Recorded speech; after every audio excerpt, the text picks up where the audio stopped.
तो दोस्तों, मेरा नाम है राकेश श्रीवास्तव। मैं एक छोटा सा अदना सा एक्टर हूं। शायद आप लोग मुझे जानते होंगे, और नहीं जानते हैं तो मैं अपना परिचय देता हूं। दोस्तों, मैं एक साइंस ग्रेजुएट, उसके बाद मैंने भारतीय नाट्य अकेडमी से ड्रामेटिक आर्ट्स में डिप्लोमा किया, टॉपर रहा, इसलिए मुझे वहां पर फेलोशिप करने का मौका मिला। उसके बाद 1.5 साल मैंने फ्रीलांसिंग की, फिर भारतीय नाट्य अकेडमी लखनऊ में मुझे पढ़ाने का मौका मिला, एक्टिंग 2 साल तक पढ़ाता रहा। फिर FTII पुणे गया, वहां से मैंने फिल्म एप्रिसिएशन कोर्स किया। उसके बाद उस दौरान मैं टेलीविजन में, थिएटर में और चिल्ड्रन थिएटर वर्कशॉप बहुत करता रहा, बच्चों के साथ नाटक करता रहा। और पुणे से फिल्म एप्रिसिएशन कोर्स करने के बाद मैं सीधा मुंबई आ गया। तब से मैं इस शहर में तपस्या करता रहा हूं और काम करता रहा हूं। दोस्तों, जर्नी की जो बात होती है तो मैं एक बात मानता हूं कि क्या आप लोग डेस्टिनी में बिलीव करते हैं? तो डेस्टिनी की बात यह है कि मेरा ऐसा मानना है कि हम सब की जिंदगी जो है ना, एक हद तक निश्चित होती है, डेस्टिनी होती है।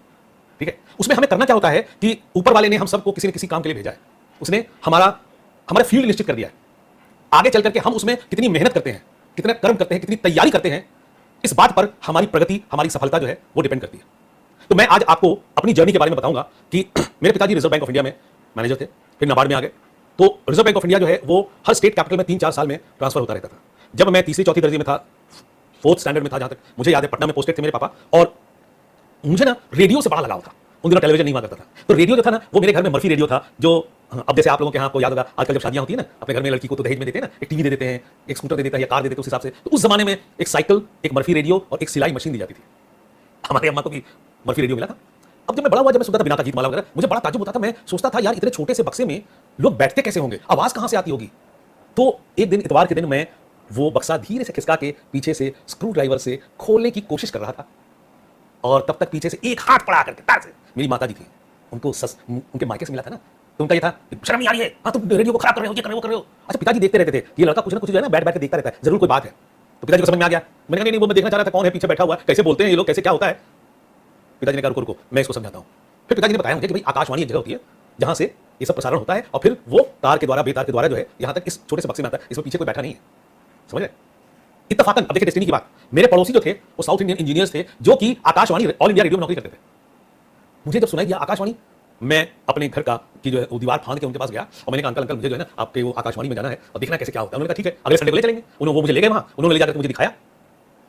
उस समय संडे को ना एक प्रोग्राम आया करता था जिसका नाम था बाल भारती, जिसमें एक दीदी होती थी, एक भैया होते थे, खूब सारे बच्चे होते थे, वो उनसे बातें करती थी, उनको एक नॉलेज की चीजें बताती थी। प्लस क्या होता था उसमें कि वो बाहर की जो चिट्ठियां आई होती थी ना, वो पढ़ पढ़ के सुनाती थी, उसमें चुटकुले भी होते थे, कुछ सवाल भी होते थे।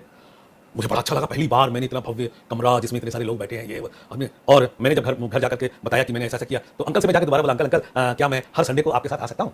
अंकल ने कहा हाँ ठीक है, आ जाओ। अंकल की ड्यूटी संडे को हुआ करती थी। 2-3 संडे जाने के बाद मेरा भी मन हुआ कि जो चिट्ठियां आती है ना, उसमें जो चुटकुले होते हैं वो पढ़ूं, सुनाऊं मैं भी। तो मैंने जो दीदी थी उनको बोला, दीदी मुझे भी मौका दीजिए। तो उन्होंने कहा ठीक है, पढ़ लोगे? उन्होंने मैं 2-3 दी चिट्ठियां जिसमें चुटकुले लिखे थे, पढ़ा मैंने। पढ़ा तो वहीं पर बड़ी तालियां बजी, और ये जो तालियां होती है ना, ये जो शोहरत होती है ना, वो बड़ी इन्फेक्शियस चीज हो जाती है।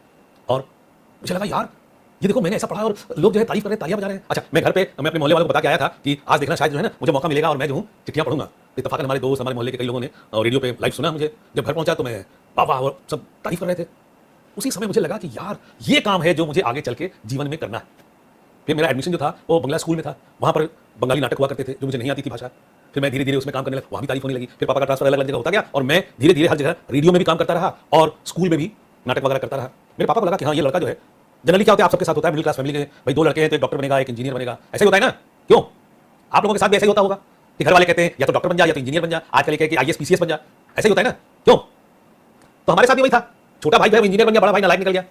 लेकिन पिताजी को लगा कि हाँ ये लड़का जो इसमें कोई दूसरे गुण है, बोले क्या करना चाहते हो? उन्होंने इसी वजह से मुझे साइंस ग्रेजुएशन कराया ताकि शायद कहीं मन बदल जाए और मैं डॉक्टरी की ओर ध्यान देने लगूं। ऐसा हुआ नहीं। पापा ने बोला क्या करना चाहते हो? मैंने कहा मैं इस फील्ड में काम करना चाहता हूँ, एक्टिंग की फील्ड में, सिनेमा में, थिएटर में। तो उन्होंने ही मुझे राय दी कि तुम भारतीय नाट्य अकेडमी, तब मैं लखनऊ में थे, भारतीय नाट्य अकेडमी ज्वाइन करो, लखनऊ में है, एक प्रॉपर तरीके से तैयारी करके, प्रोफेशनल तरीके से तैयारी करके इस फील्ड में जाओ। और उनके आशीर्वाद से मैंने ड्रामा स्कूल ज्वाइन किया, पढ़ाई की, फिर टॉप किया, तो मुझे 1 साल स्पेशलाइजेशन करने का मौका मिला जिसमें मैंने एक्टिंग में स्पेशलाइज किया, और उसके बाद 1.5 साल वहाँ फ्रीलांसिंग करता रहा। उस जमाने में थिएटर बहुत ज़्यादा होता नहीं था लखनऊ और आसपास के शहरों में, तो मैंने स्कूल्स में जाकर के बच्चों के साथ काम करना शुरू किया, चिल्ड्रन थिएटर वर्कशॉप्स किए। बच्चों ने मुझे बेहतर अभिनेता बनाया, क्योंकि मेरा ये मानना है, और ये आप क्या करते हो बतौर अभिनेता, जो आप कर रहे हो वो अगला आदमी आपके क्रिया से कन्विंस है कि नहीं, आप जो परफॉर्म कर रहे हो उससे कन्विंस है कि नहीं, यही करना पड़ता है आपको। वहाँ बच्चों को कन्विंस करना दुनिया में सबसे मुश्किल काम है। अगर आपने बच्चों को कन्विंस कर लिया, इसका मतलब है, तो उन बच्चों ने मुझे बेहतर एक्टर बनाया। फिर मैं FTI गया, वहाँ से मैंने फिल्म एप्रिसिएशन कोर्स किया। उसके बाद उस दौरान मैं टेलीविजन करता रहा, थिएटर करता रहा, चिल्ड्रन थिएटर वर्कशॉप्स करता रहा। फिर यहाँ आया, पुणे में फिल्म एप्रिसिएशन कोर्स किया, क्योंकि इरादा तो था यहाँ फिल्म तक आने का। फिर उसके बाद मैं फिल्मों की ओर आया, और तब से तपस्या कर रहा हूँ, लगातार सतत प्रयास जारी है। या ऊपर वाले की मेहरबानी है कि मेरी जो कोशिश है, मेरा प्रयास जो है, एक हद तक सफल हुआ। मुझे उम्मीद है आप लोगों ने, कई लोगों ने मुझे अलग अलग किरदारों में, अलग अलग चीज़ों में देखा होगा। ये हमारी एक जर्नी थी। और एक कहावत हमेशा याद रखिएगा, बहुत कठिन है डगर पनघट की। क्या? बहुत कठिन है डगर पनघट की। मेरा इस क्षेत्र में ये कहना, जो मैंने आपको बताया कि अपने क्या डेस्टिनी तैयारी कर आपको एक दिशा देती है, लेकिन उस दिशा में आकर के तैयारी करना आपका काम होता है। इसलिए जो भी बच्चे आज आप लोग बैठे हुए हैं, आप किसी भी क्षेत्र में काम करना चाहें, किसी भी क्षेत्र में, अभिनय हो या कोई और हो, मेरी कुछ बातें बहुत ध्यान से सुने और उसे जहन में रखें और उस पर अमल करें। जब आप 8वीं 10वीं स्टैंडर्ड में होते हैं ना, तब आपको चाहिए कि आप अपने आप को तलाशो।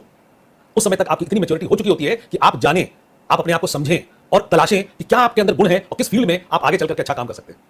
फिर ग्रेजुएशन करते करते तैयारी करें और तब अपने आप को उस प्रोफेशनल फील्ड में, जैसे अभिनय के प्रोफेशनल फील्ड में आप उतारें और वहां तलाशें अपने आप को। ड्रामा स्कूल ज्वाइन करें, कोई एक्टिंग स्कूल ज्वाइन करें, जैसे ये इंस्टीट्यूट है जिससे आप लोग आए हैं, जहां पर आप लोग सीखने की कोशिश कर रहे हैं। यहां पे आपको तराशा जा रहा है। जैसे आज मैंने अपना अनुभव शेयर किया तो आप लोगों को काफी कुछ प्राप्त हुआ होगा। ठीक है, जब आप अपने आप को तराश लें पूरी तौर से, तब अपने आप को उस प्रोफेशनल फील्ड में परोसें। तो क्या 3 स्टेप हुए? पहले अपने आप को तलाशें, फिर तराशें, और जब तैयार हो जाएं तब अपने आप को उस प्रोफेशनल फील्ड में परोसें। यानी कि तब आप आएं और काम करें। आपको पता है हमारे देश की आबादी कितनी है और हर क्षेत्र में इतनी ज्यादा सुपर सैचुरेशन है, काम के एक काम के पीछे हजार हजार लोग हैं। तो उसमें अगर आप आकर के काम करना चाहते हैं तो इसके लिए जरूरी क्या है? आपको अपने आप को बेस्ट बनाना पड़ेगा। उसके लिए आपको तैयारी करनी पड़ेगी। आप सब अगर एक्टर बनना चाहते हैं, इसका मतलब आपने अपने आप को तलाश लिया है कि आपको इस क्षेत्र में काम करना है। ठीक है, अब अगला स्टेप क्या है? तराशना। तो आप लोग जो इस समय इस इंस्टीट्यूट के माध्यम से अपने आप को जो शिक्षा प्राप्त कर रहे हैं, उसमें आप अपने आप को तराश रहे हैं। तो यहां पे जितनी भी चीज, जितना भी ज्ञान आपको दिया जाए ना, बहुत ध्यान से सुने, समझें, जाने, और जो नहीं समझ में आए उसे बार बार पूछें, तभी आपको तराशा जाएगा। और जितने आप तराशे जाएंगे उतनी ही हीरे की चमक आप में आएगी और आप सर्वाइवल ऑफ द फिटेस्ट। जानते हैं ना सर्वाइवल ऑफ द फिटेस्ट का मतलब? जो 1000 लोग हैं उनमें से आप एक अलग नगीना बन करके यहां पर इस इंडस्ट्री में चमकेंगे। आप सब ब्लेस्ड हैं कि आपको इस इंस्टीट्यूट के माध्यम से इतना ज्ञान दिया जा रहा है। दिया जा रहा है कि नहीं दिया जा रहा है? एवरीवन? Yes, good. इनका नाम क्या है? प्रदीप। प्रदीप साहब, हाँ, जरा मुस्कुराइए। जीवन में मुस्कुराना बहुत जरूरी है। जो मुस्कुराता है ना, वही आगे बढ़ता है। समझ रहे? ठीक है, तो ये जरूरी है। क्या क्या 3 स्टेप है? पहले अपने आप को तलाशो, फिर तराशो, और उसके बाद जब आपको लगे कि आपकी तैयारी हो गई है, तब अपने प्रोफेशनल फील्ड में अपने आप को परोसो। मतलब come to the field and work. अभिनेता क्या करता है? जानना चाहेंगे? जानना चाहेंगे? सब लोग हाथ उठाएं तब मजा आएगा। अभिनेता क्या करता है? एक लेखक द्वारा दिए गए किरदार को, कैरेक्टर को, डायरेक्टर जिस तरीके से उसको कंसीव करता है, उसको देख के, सुन के, समझ के, पढ़ के उस किरदार को अपने में महसूस करता है और तब वो आपके सामने उस किरदार को प्रस्तुत करता है। हाँ कि ना? हाँ कि ना? Everyone agrees? ओके। अब बात यह है कि जो किरदार आपको दिया जाता है उसको समझना, जानना, पढ़ना जरूरी होता है। ठीक है, इन सब चीजों के लिए अभिनेता को ऑब्जर्वेशन करना बहुत जरूरी है। क्या जरूरी है? ऑब्जर्वेशन। ऑब्जर्वेशन जो होता है वो 4 तरीकों से आता है। ऑब्जर्वेशन जो है, करने से जो फायदा होता है उससे आपको एक्सपीरियंस होता है। और वो ऑब्जर्वेशन जब आप करते हैं तो कैसे कैसे? पहली चीज होती है देख के, सुन के, पढ़ के और आप बीती। क्या क्या? देख के, सुन के, पढ़ के और आप बीती। ठीक है, तो जब आप ऑब्जर्व करते हैं इन तरीकों से, तो वो आपके इस मानस पटल में, इस मेमोरी बैंक में ना स्टोर होता है। क्या होता है? स्टोर होता है।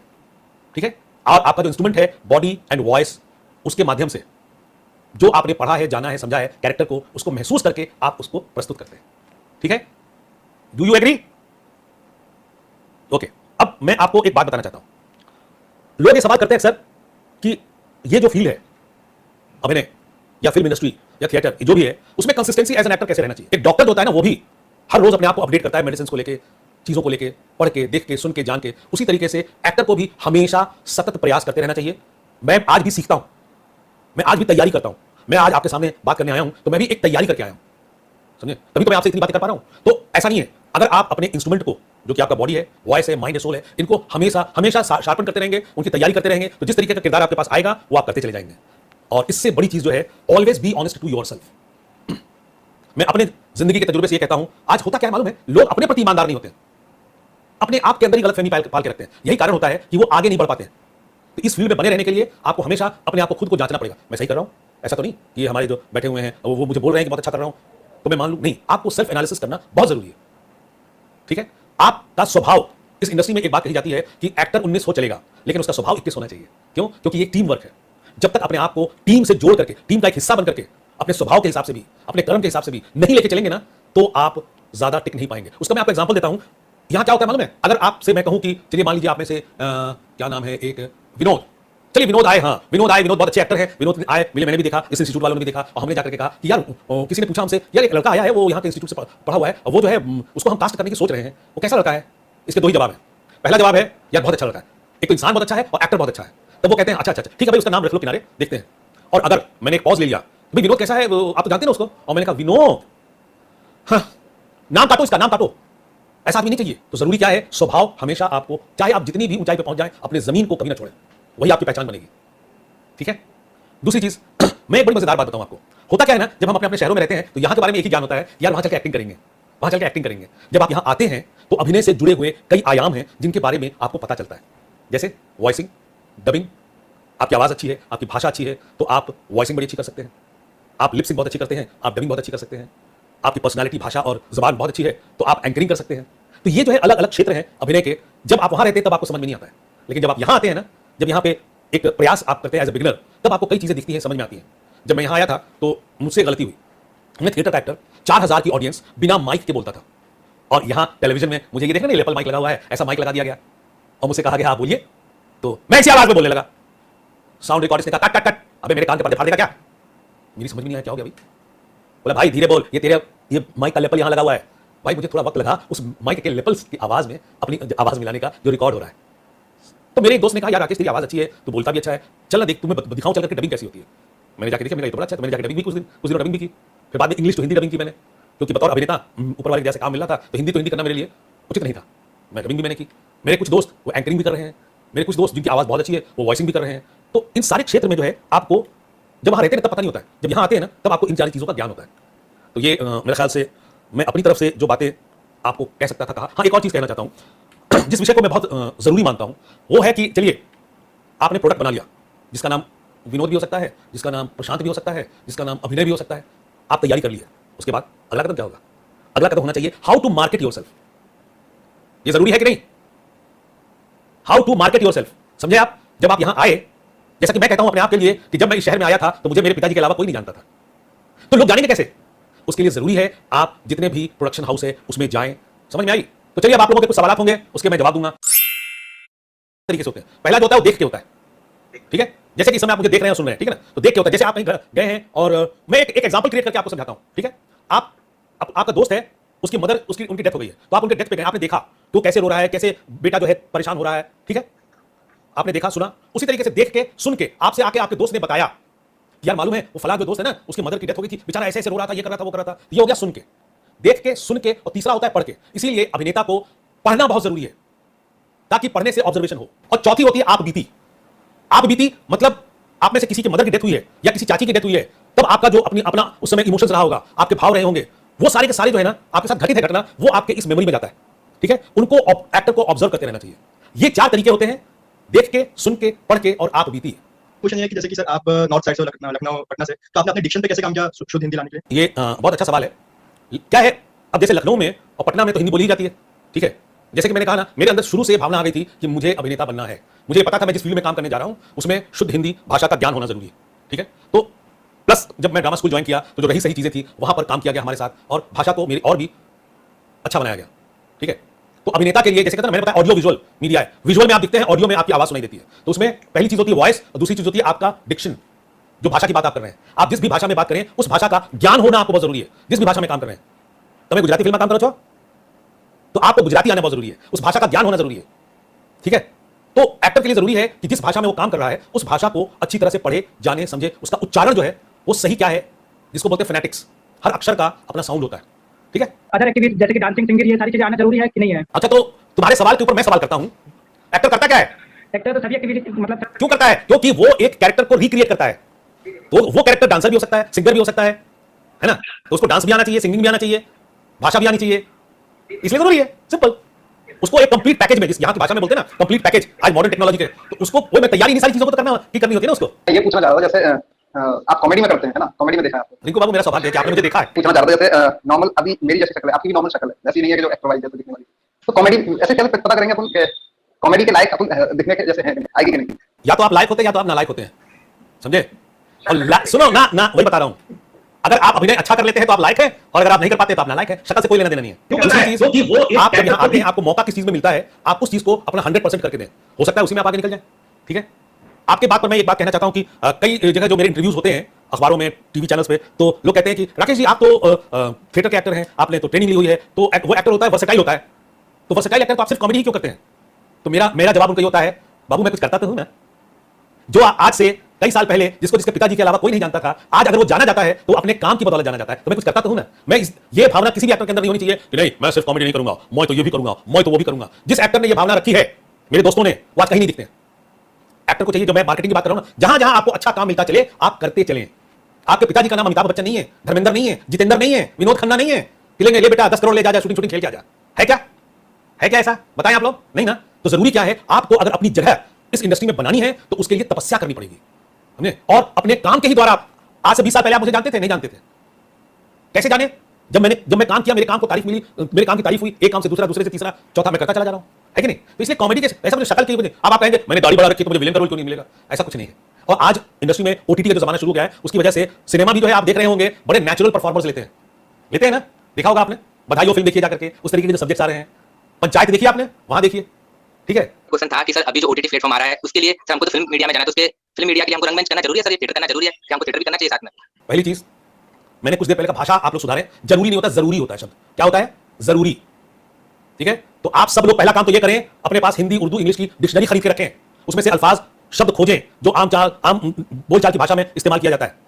ठीक है। उन शब्दों को का उच्चारण गूगल पर भी उच्चारण मिल जाता है, वहां से भी आप उच्चारण सीखें। ठीक है। तीसरी चीज, मैंने आपसे क्या कहा कि आपका तलाशना फिर तराशना जरूरी है। तो जैसे इस समय आप लोग क्या कर रहे हैं, अपने आप को तराशने के प्रयास में हैं, आपको तराशा जा रहा है ना। अगर मैं इतनी चीजें आपसे शेयर कर रहा हूं अपना तजुर्बा, तो आप कहीं ना कहीं तराशे जा रहे हैं। ठीक है। तीसरी चीज, थिएटर, आप यहां निकल के आए। एक आदमी जो प्रोड्यूस करता है 1 मिनट का लाखों रुपए खर्चा करता है सिनेमा में, समझे? चाहे वो ओटीटी हो, चाहे वो एड फिल्म हो, चाहे वो फीचर फिल्म हो, चाहे वो टेलीविजन हो। तो क्या आप अपने आप को उतना तैयार समझते हैं? इसलिए जरूरी ये होता है आप अपने शहर में रहकर अपनी तैयारी जितना ज्यादा से ज्यादा करें, इस माध्यम से यहां से इंस्टीट्यूट से जुड़कर सीखें और वहां पर थिएटर भी करें, ताकि आप अपने आप को जितनी तैयार करके लेके आएंगे जितना, उतना यहां पर आपकी गुंजाइश ज्यादा होगी। वरना फिर वो 10,000 में एक आदमी निकलता है, आप जो है 9,999 में खो जाएंगे। ठीक है। सर हम जैसे हमारे डेली रूटीन में जब भी हमें कोई भी व्यक्ति मिलता है और कोई अलग तरीके का कैरेक्टर होता है तो उसको हम ऑब्जर्व करते हैं और उसकी बॉडी लैंग्वेज या उसके बोलने के टोन को हम अपने अंदर लेना चाहते हैं, तो उसकी जो स्पेशली बॉडी लैंग्वेज होती है उसको ऑब्जर्व करके उसे किस तरीके से हम ले सकते हैं और उसे लेने के लिए हमें किन किन चीजों पर ज्यादा फोकस करना पड़ता है? एक कैरेक्टर जो होता है ना, उसके 4 हिस्से होते हैं। 4 तरीके से एक कैरेक्टर को आप अपने में डालते हैं। पहली चीज क्या होती है? उसका फिजिकल कैरेक्टराइजेशन। आपको किसी रोल के लिए कास्ट तभी किया जाएगा जब आप उस तरीके से, जैसे अभी हमारे रिंकू बाबू ने पूछा था कॉमेडी के लिए, ठीक है ना, तो आपको जनरली जो कास्ट किया जाता है ना यहाँ पे, वो आपकी जो फिजिकल पर्सनालिटी है ना कहीं आप उसके करीब होते हो। पहली चीज हो गई। दूसरी चीज जो होती है, जो आप ऑब्जर्व करते हो ना, उसमें एक इंस्पेक्टर है, वो एक आईपीएस ऑफिसर का भी बेटा हो सकता है, एक हवलदार का भी बेटा हो सकता है ना? जवाब दे, कहा नहीं सुन रही है? हाँ, तो वो एक इंस्पेक्टर का भी बेटा हवलदार का भी बेटा हो सकता है, और एक जो है एसपी सिटी का भी बेटा हो सकता है। तो उसकी इकोनॉमिकल कंडीशन, सोशल कंडीशन कैसी रही है, वो आपको ऑब्जर्व करना होता है। ठीक है। फिर जो कैरेक्टर आपको दिया गया है ना, जो आप ऑब्जर्व, उसकी मानसिकता क्या है? ये तो स्वाभाविक है कि एक हवलदार का जो बेटा इंस्पेक्टर बनता है और जो एक आईपीएस ऑफिसर का बेटा इंस्पेक्टर बनता है, उन दोनों की मानसिकता में फर्क होगा, सोशली, इकोनॉमिकली, साइकोलॉजिकली होगा ना। आप जब ऑब्जर्व करती है ना, तो इन सारे पक्ष को देखना पड़ता है आपको। ठीक है। और उसको मैं जैसा कहता हूं, आप लोग अभी जिस उम्र में हैं, जिस स्टेज पे है ना, उसमें आप लोगों को करना चाहिए, जितने भी लोग हैं, जितने भी कैरेक्टर्स हैं ना, उनको ऑब्जर्व करके इस मेमोरी में रखें। इसको बोलते हैं इमोशनल मेमोरी। जो इमोशंस आते हैं ना, इस मेमोरी में रखें, इस मेमोरी बैंक को स्ट्रांग करें। कल को जब आपको किसी भी कैरेक्टर को करने को मिले, तो आप वो सारी चीजों को याद करके उनको उस तरीके से इस्तेमाल कर सकें। सर मैं ये पूछना चाहता हूं, आपने तो थिएटर किया हुआ है, तो उसमें आपको अच्छे से बताया जाता है कि अपनी वॉइस पर कैसे काम करें। और सर मेरी अच्छी है नहीं, मतलब मैं बोलता हूं तो कभी ऐसा लगता है कि छोटा सा बच्चा बोल रहा है, मतलब बहुत स्लो आती है मेरी आवाज। सर इस पर काम कैसे करें? 2 चीजें होती हैं कि आप अपने आप को समझ कैसे रहे हैं और वास्तविकता क्या है। ठीक है। तो अभी मैं इतनी देर आपको सुना, मुझे तो नहीं लगा कि छोटे बच्चे की आवाज है। कभी-कभी ऐसा आवाज आ जाता है, मेरे दोस्त भी बोलते हैं कि तू कभी-कभी बच्चे की तरह बोलता है। आवाज आ जाती है, आवाज आ जाता है नहीं, उसका लिंग मत चेंज कर दीजिए। पहली चीज, ये सारा ज्ञान आप लोगों को लेना है अपने आप से। ठीक है। ये लगता है आपको, अभी देखिए मैं एक बात बताऊं, कभी-कभी आप देर से सोए हो और सुबह जल्दी उठ जाते हैं ना, तो आपकी आवाज भारी भी होती है। कई बार आप काफी थक चुके होते हैं, बोल चुके होते हैं, तो आपकी आवाज जो है पतली भी हो जाती है। तो लेकिन हर इंसान का की अपनी जो आवाज होती है ना, वो नेचुरल होती है। अब अगर किसी को लगता है कि पतली है या ये, उसको वॉइस कल्चर बोलते हैं, जो आपको सीखना पड़ता है। अपनी आवाज को किस तरीके से उसमें ओज पैदा करें, किस तरीके से उसको इस्तेमाल करें, इन्हीं सारी चीजों के लिए तो आप इस माध्यम से जुड़ते हैं। सर पहले तो मैं आपका बहुत बड़ा फैन हूँ, आपका डायलॉग बहुत पसंद है, हमसे किसी ने पूछा ही नहीं। सर मेरा सवाल था कि अपनी आवाज पे मैं काम करना चाहता हूँ, पर आवाज पे काम नहीं हो पाता मुझसे। नहीं, आपको अपनी आवाज पे काम नहीं करने का है, तो मेरे को ना, तो मेरे भाषा पे काम करने का है। जो हिंदी भाषा होते हैं ना, उस पे काम करने का है। अभी तुम गुजराती में हिंदी बोल रही हो, तुम्हारी आवाज अच्छी है, कोई बात नहीं। हाँ, तो तुम्हारी आवाज अच्छी है, तुम्हारी आवाज में कोई खराबी नहीं। एक बात मैं आप लोगों से शेयर करना चाहता हूं, हर आदमी प्लीज ये ना समझे कि बच्चन साहब की तरह बोलेंगे तभी आवाज अच्छी होगी, ऐसा नहीं है। हर एक की अपनी आवाज होती है, उसी आवाज को थोड़ा सा और पॉलिश करें और भाषा सुधारें। सर मेरा सवाल ये है कि एक्टर को मार्केटिंग कैसे करनी चाहिए? एक एक्टर को मार्केटिंग कैसे करनी चाहिए? पहली चीज तो ये कि आपको अपनी तैयारी करनी चाहिए बतौर अभिनेता, जैसा कि मैंने आपको समझाया, ठीक है? पहले तलाशो तराशो फिर आओ। तो जब आप इसमें आते हैं, मैंने कहा ना जो तीसरा स्टेप है आपका कि अपने आप को परोसो, उस परोसो में मार्केटिंग भी आती है। उसके लिए जरूरी है, सुने, उसके लिए जरूरी है आपके पास अपनी तस्वीरें होनी चाहिए, आपके पास कोई एक शोरील होना चाहिए, आपके पास अगर आपने कोई काम किया होता उसका सीन होना चाहिए, या आप अपने पास कुछ ऑडिशंस को रखें, ठीक है? जितने भी प्रोडक्शन हाउस हैं वहां जाएं, उनसे मिलें, जितने भी कास्टिंग डायरेक्टर्स हैं उनके पास जाएं। आजकल वो लोग क्या करते हैं, आजकल कास्टिंग डायरेक्टर्स बहुत ही इन्फ्लुएंशियल है। आप नए लोग हैं, आपकी तैयारी अच्छी है, आप अपनी चीज छोड़ के आते हैं वहां पे, तो उनका एक मेल आईडी होता है, उस मेल आईडी पे जाएं, उनको अपनी सारी डिटेल्स दे दें। आपके पास तस्वीर होनी चाहिए, एक शोरील होना चाहिए, आपके पास कुछ ऑडिशंस तैयार करके रखें। हो सकता है जब आपको बुलाया जाए, आपसे कहा जाए कि भाई आप जो है कुछ करके दिखाइए, तो आपके पास 2-3 जो है ना ऑडिशन की चीजें तैयार होनी चाहिए, ठीक है? जितने भी ये प्रोडक्शन हाउस हैं उनका आपके पास लिस्ट होना चाहिए, जितने भी कास्टिंग डायरेक्टर्स हैं उनकी लिस्ट होनी चाहिए। जाएं, मिले, अपनी चीजें छोड़ के आए, एज एंड व्हेन रिक्वायर्ड आपको बुलाया जाए, आप महीने महीने में चक्कर लगाते रहें। This is the way to market yourself. And always remember your first impression is the last impression. First impression is the last impression. तो जब भी आप जाएं, आप अपने आप को एक अच्छे कपड़े प्रेजेंटेबल बना के जाएं, आपकी भाषा अच्छी होनी चाहिए, आपका जो इंटरेक्शन होना चाहिए लोगों से वो बड़ा ही मधुर सा होना चाहिए, ठीक है? समझ गए आप? सर अपनी बॉडी लैंग्वेज कैसे काम करें? बॉडी लैंग्वेज पर कैसे काम करें? नहीं, ये शब्द ही गलत है, ये शब्द ही गलत। पूछो क्या बोल लो पहले। सर वाला सीन है तो आपको भी आंसू आ जाएंगे सर, चार सर मार दुखी हो जाएगा, लेकिन सर बॉडी से कैसे करेंगे सर कि बॉडी से हमारे साथ दुखी है तो उसके साथ बॉडी लैंग्वेज में कुम्हार जो होता है ना, जो मिट्टी के बर्तन बनाता है, ठीक है? उसके पास जो मिट्टी होती है ना, मिट्टी का जो लोंदा होता है ना, वो गीला होता है, मुलायम होता है, फ्लेक्सिबल होता है। उसी को चाप पे रख करके उसी से सुराही बनाता है, उसी से घड़ा बनाता है, उसी से कुल्हड़ बनाता है। करता है कि नहीं करता है? तो अभिनेता को अपने पूरी बॉडी को उतना फ्लेक्सिबल रखना चाहिए, उतनी तैयारी रखनी चाहिए कि एज एंड व्हेन रिक्वायर्ड, जो मैंने आपसे कहा ना कि जैसी जरूरत हो उसको उस तरीके से उस किरदार के रूप में ढाल सके। उसके लिए फिजिकल एक्सरसाइज जरूरी है, उसके लिए योगा करना बहुत जरूरी है। हमारे दोस्त यहाँ पे बहुत बड़ी गलती करते हैं, वो जिम ज्वाइन कर लेते हैं, ये समझते हैं कि मैं पहलवान का मतलब अखाड़े का पहलवान हो गया हूं तो अभिनेता हो गया। नहीं, आप बॉडी बनाइए लेकिन उसको फ्लेक्सिबल भी रखिए, क्योंकि कब किस रूप में आपको वो किस तरीके से इस्तेमाल करना होगा पता चला। आपको दिया गया, जैसे आपने कहा, एक झुका हुआ और आपने इतनी बॉडी बना रखी कि झुक नहीं पा रही है, ठीक है? तो उसको आपको फ्लेक्सिबल बनाना है, आपको वो एक्सरसाइज करने हैं जिससे हेड टू टो पूरा बॉडी फ्लेक्सिबल रहे। एक होता है अष्टवक्राकार, मतलब समझते हैं? आप अपने आप को 8 रूप में मोड़ सकते हैं। एक्टर को उतना फ्लेक्सिबल होना बहुत जरूरी है। आप जो भी फिजिकल एक्सरसाइज करें, जिम से करें, योगा से करें, उसमें उतनी फ्लेक्सिबिलिटी लाएं, रिजिड नहीं हो जाए बॉडी कि आदमी ऐसे घूम रहा है, ऐसे घूम रहा है। आज आधे एक्टर्स ऐसे करते हैं, माफ करिएगा। इसलिए फ्लेक्सिबल होना बहुत जरूरी है। ओके।